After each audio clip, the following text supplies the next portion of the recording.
আসসালামু আলাইকুম। আশা করি আপনারা সবাই ভালো আছেন। আশা করছি যে আপনারা খুব শীঘ্রই বিয়ে অথবা তালাকের কাজ করবেন বলেই এই ভিডিওটা নিশ্চয়ই দেখছেন। তো কাজী অফিস নিয়ে আপনাদের অসংখ্য প্রশ্ন থাকে যে আপনারা কিভাবে বিবাহ করবেন,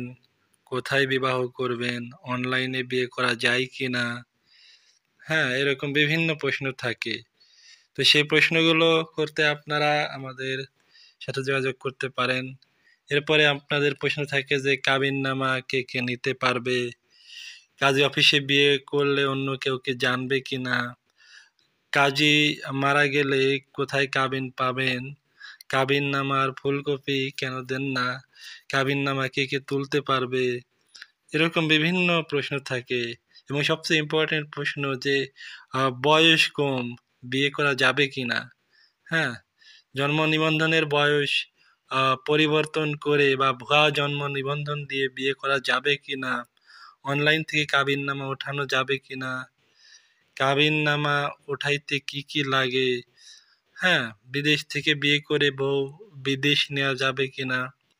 কোর্ট ম্যারেজ করার পর কাবিন রেজিস্ট্রি করা লাগে কি, ছেলে বা মেয়ের আগে বিয়ে হয়েছে কিনা কিভাবে জানবেন,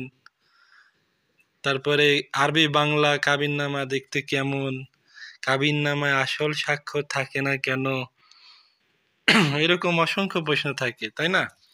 তো আমরা কিন্তু সমস্ত সমস্যার সমাধান দিয়ে থাকি। আপনারা আমাদের স্ক্রিনে দেখানো হটলাইনে যোগাযোগ করে এই সমস্যার সমাধান নিতে পারেন এবং আমাদের অফলাইন এবং অনলাইন দুটো সুবিধাই রয়েছে। আপনারা আমাদের মাধ্যমে বিয়ে করাতে পারবেন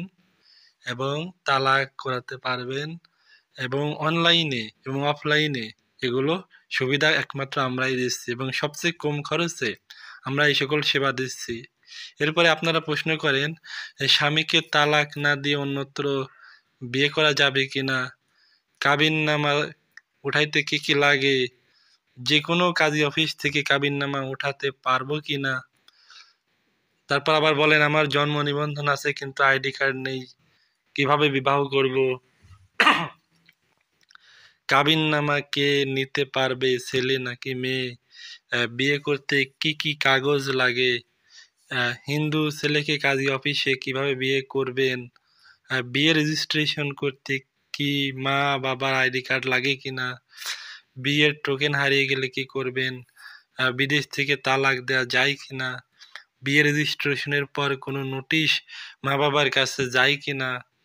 হ্যাঁ, কাজী অফিসে বিয়ে রেজিস্ট্রেশন কি অনলাইনে হয় কিনা, কাজী অফিসে বিয়ে করতে গেলে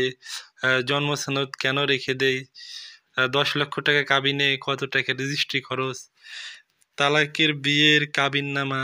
উঠাতে পারবেন কিনা, বিয়ে করতে গেলে কাজী সাহেব কি কি জিজ্ঞেস করবে, স্বামী তালাক না দিয়ে অন্যত্র বিয়ে করা যাবে কিনা,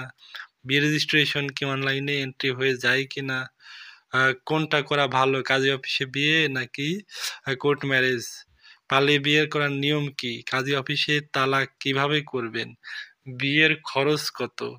বিয়ের কাবিননামা কিভাবে তুলবেন, বিয়ে করতে কি কি কাগজ লাগে, কাজী অফিসে বিয়ে করতে কি কি লাগে এবং কত টাকা লাগে, স্বামী স্ত্রীকে তালাক দিলে স্ত্রীর অনুমতি লাগে কিনা, স্ত্রী তালাক দিলে স্বামীর স্বাক্ষর লাগে কিনা, এরকম অনেক প্রশ্ন থাকে।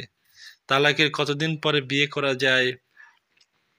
বিয়ের কতদিন পর তালাক দেওয়া যায়, বয়স কম কোর্ট ম্যারেজ করা যাবে কিনা, বিয়ে করতে কি কি লাগে, কোর্ট ম্যারেজ নাকি কাবিন রেজিস্ট্রেশন কোনটা করবেন, হ্যাঁ, তালাকের নোটিশটা কি, কাজী অফিসে বিয়ে করতে কি কি লাগে, এরকম অসংখ্য বিষয় আমরা আলোচনা করে থাকি। আপনারা অবশ্যই আমাদের হোয়াটসঅ্যাপ নাম্বারে যোগাযোগ করবেন। ধন্যবাদ।